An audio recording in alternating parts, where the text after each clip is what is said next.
Assalamualaikum warahmatullahi wabarakatuh. Kembali lagi dengan Taufik Pradana di Rekam Pikiran. Sebelumnya di Rekam Pikiran nomor 13, bukan tanggal 30 ya, tanggal 31, salah saya. Itu tadi sore loh. Lah, setelah reaksi saya setelah membuat video tersebut, saya merasa video yang baru saya buat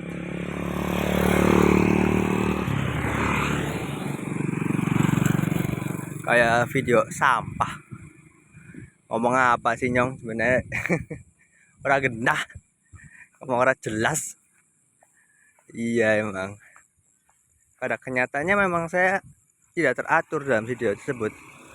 Saya ngomong apa adanya, ngomong bebas, ngomong apa-apa, sampah aja deh. Saya merasa begitu reaksi saya pada awalnya pertama saya setelah membuat video. Sekarang pertanyaannya, mengapa kok saya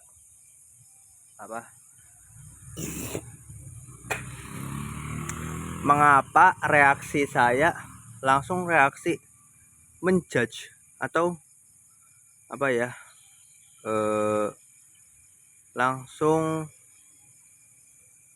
bahasa Indonesia judge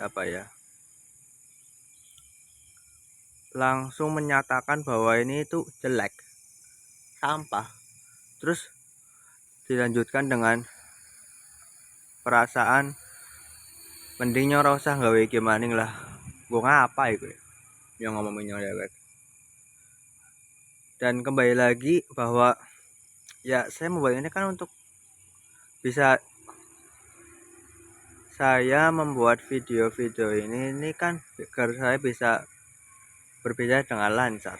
Dan setelah saya ingat-ingat kembali, dan ya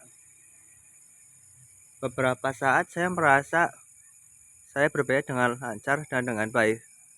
Tapi kan itu karena saya sudah mengetahui apa yang saya ingin katakan. Seperti di video ini juga saya sudah langsung terpikir. Jadi video sebelumnya hanyalah seperti percikan api. Dan pada akhirnya saya terus terpikir tentang reaksi saya sendiri tentang video tersebut, tentang sampah. Ngomong-ngomong tentang sampah, mengapa sih ya masih saja ada masalah sampah? Apa penyebabnya? Apakah karena tidak ada tempat sampah? Kadang orang kalau melihat sebuah lubang yang sudah ada sampahnya, mereka akan membuang ke situ dan berpikir ya berarti orang mengikuti orang lain. Jika sudah ada orang yang membuang di situ, maka orang lain kan mengikuti. Jadi bukan karena orang suka membuang sembarangan. Jika orang suka membuang sampah dengan sembarangan, maka akan banyak sampah berserakan di mana-mana. Akan tetapi terkadang sampah itu terkumpul di satu tempat yang dijadikan sebagai tempat sampah oleh orang-orang. Jadi bukannya saya ingin membuang sampah sembarangan, tapi tidak ada tempat untuk membuang sampah. Jadi mereka membuat sendiri. Oh, ada gundukan sampah. Oh, berarti itu tempat sampah. Berarti mereka sudah berarti secara definisi mereka sudah membuang sampah di tempat sampah. Karena di tempat tersebut banyak sampah, itu tempat sampah. Ya tentu saja karena tidak designasi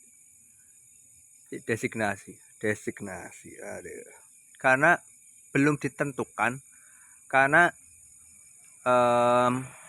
tempat tersebut itu belum ditentukan oleh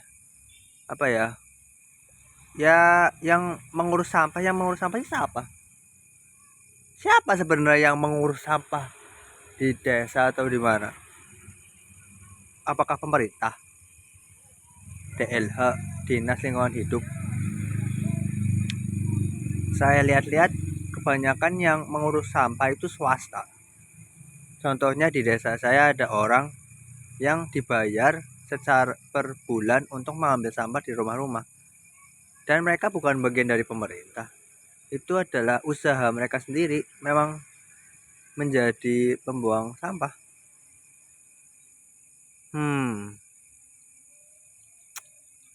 Dan itu pun TPA juga terkadang bukan milik pemerintah, milik swasta. Tempat pembuangan sampah sebenarnya bukan ya, tempat pembakaran akhir. Karena pada saat ini pengelolaan sampah di Indonesia masih buruk. Ya, harus kita tidak boleh lelah untuk terus keluar lah tentang segala hal, tentang idealisme. Kadang kita juga lelah. Oh, itu video. Jadi itu ya. Saya baru ingat bagaimana saya memulai video sebelumnya dengan kata lelah. Iya, kita tidak boleh lelah untuk terus menyuarakan keresahan.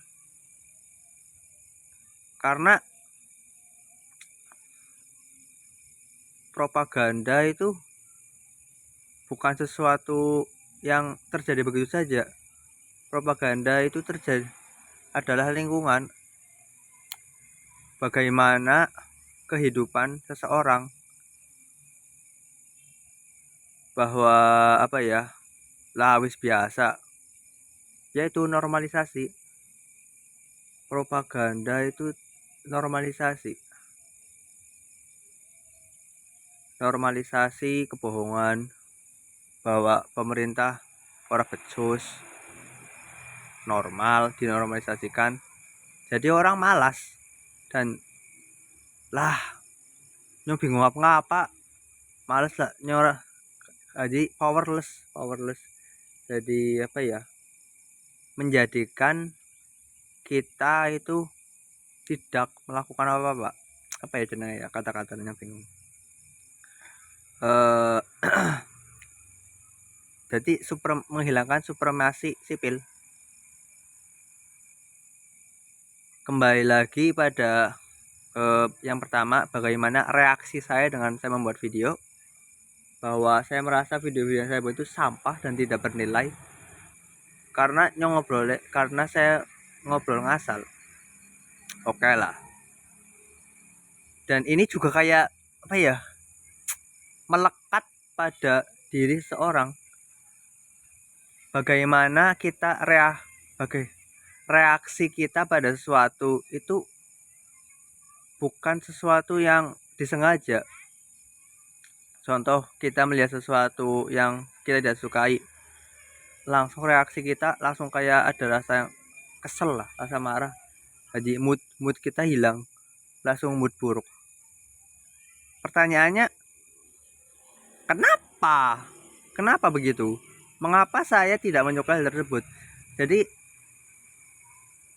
kita perlu untuk belajar tentang bagaimana kita bereaksi dengan hal tertentu atau segala hal. Kali-kali lah, cobalah kita memperhatikan diri kita sendiri dan bagaimana kita mereaksi kejadian tertentu atau apapun itulah. Bagaimana kita bereaksi, bagaimana kita berpikir tentang sesuatu hal. Ya, kita kenali diri kita sendiri, mengapa diriku seperti ini. Dan dengan kita mengenal diri kita sendiri, kita bisa berubah. Oh, yang ora seneng kiye karena kiye. Berarti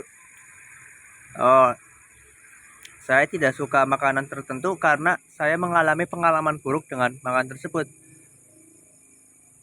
Jadi jangan hanya sekedar nyor seneng lah. Tapi kita juga perlu untuk mengetahui mengapa ora seneng. Jadi harus perlu perdalam lagi ke khasanah keilmuan diri. Reaksi. Sekarang pertanyaannya, mengapa saya merasa bahwa video-video saya itu sampah karena saya membandingkan videonya dengan video orang lain. Pertanyaan, saya melihat view-nya dikit, jadi jelek, nggak ada yang komen. Terus saya juga berbicara dengan tidak jelas. Dan pada akhirnya saya belajar, oh berarti saya berpikir bahwa view itu penting. Berarti saya mementingkan bagaimana orang lain melihat video saya. Ya dengan begitu saya bisa menyikapi, ya orang perlulah kita berpikir terlalu mendalam tentang hal tersebut. Orang perlulah nyong overthinking tentang bagaimana orang lain berpikir. Wis lah. Dan saya pun sudah paham, akan tetapi walaupun dengan pemahaman mengapa saya tidak bagaimana kocak. Oke. Meskipun dengan pemahaman saya tentang bagaimana reaksi saya tentang hal tertentu, reaksi tersebut tetap ada. Reaksi saya akan tetap terjadi lagi kalau saya membuat hal yang buruk atau hal yang jelek, dan hal semacam ini tidak bisa dibiarkan. Dan perubahan itu lambat. Kalau merubah diri itu sangat lambat. Jadi saya tidak boleh berekspektasi saya bisa langsung membuat video yang bagus. Berekspektasi tiba-tiba saya memunculkan ide-ide yang brilian atau pesan-pesan yang wah, apapun itulah. Jadi saya memiliki ekspektasi yang terlalu tinggi kepada diri saya sendiri. Potensi. Karena saya merasa bahwa saya memiliki waktu luang yang sangat banyak dan saya membuang-buang waktu. Terus saya memiliki fasilitas yang sangat memadai. Contoh yang sangat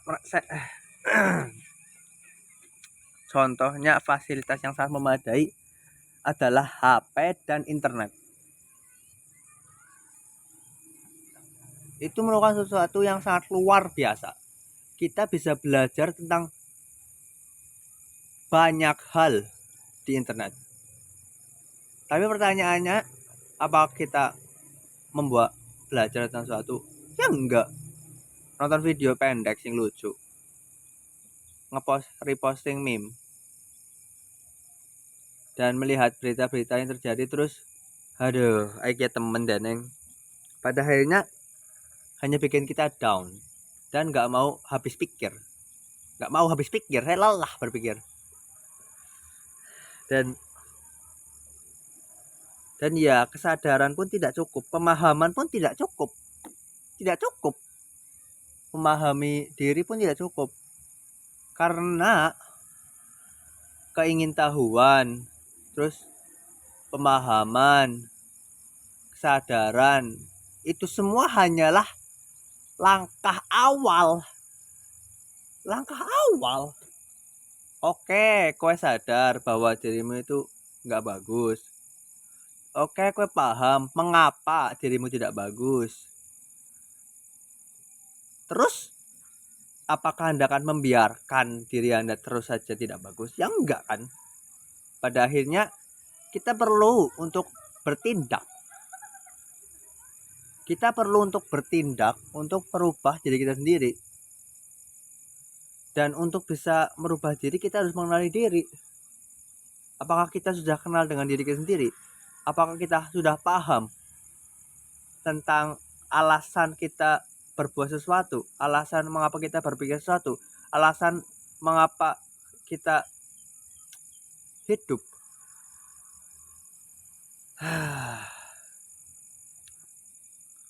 Dan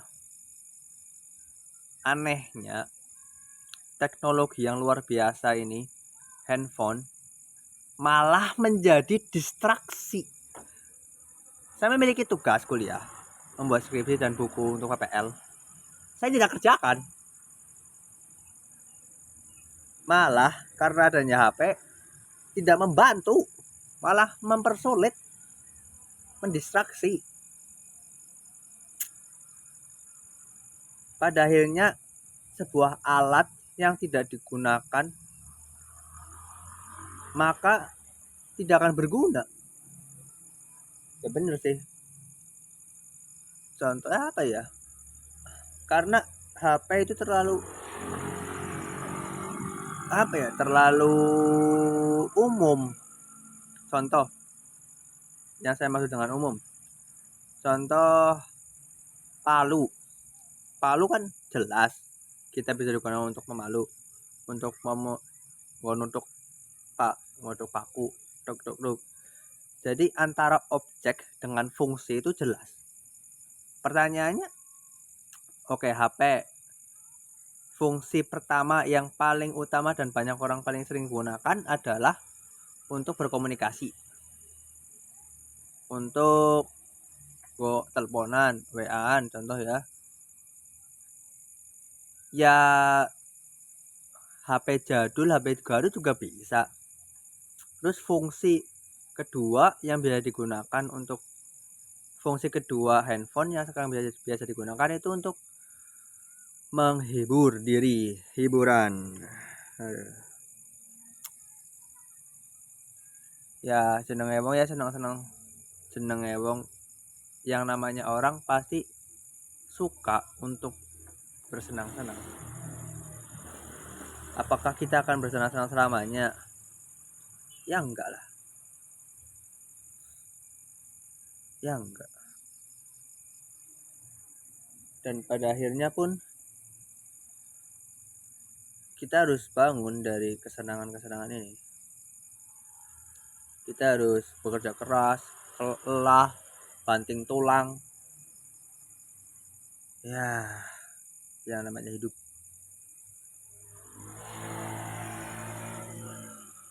Jadi handphone itu memiliki banyak fungsi sebenarnya. Untuk belajar tentang hal baru, mengenal orang yang baru, anak map bareng, Google Map, main paham lokasi-lokasi, anak ChatGPT bareng, dan semua alat-alat tersebut bisa digunakan untuk hal yang yang meningkatkan, yang potensial. Pertanyaannya apakah kita sudah merealisasikan potensi tersebut, atau apa kita hanya membuang-buang saja. Dan saat ini kalau saya bertanya apakah sudah menggunakan, ya ini digunakan untuk merekam pikiran saya. Dan ya beberapa menit yang lalu saya sudah berbicara dengan cukup lancar. Saya sudah rekaman pikiran ini sudah berfungsi dengan baik, berfungsi untuk mengutak-atikkan pikiran-pikiran saya. Ya bagus, alhamdulillah, segala puji bagi Allah. Ya Allah, alhamdulillahirrahmanirrahim. Baguslah. Aduh. Dan saat ini masih ngupload semua video. Kayaknya ngurang deh.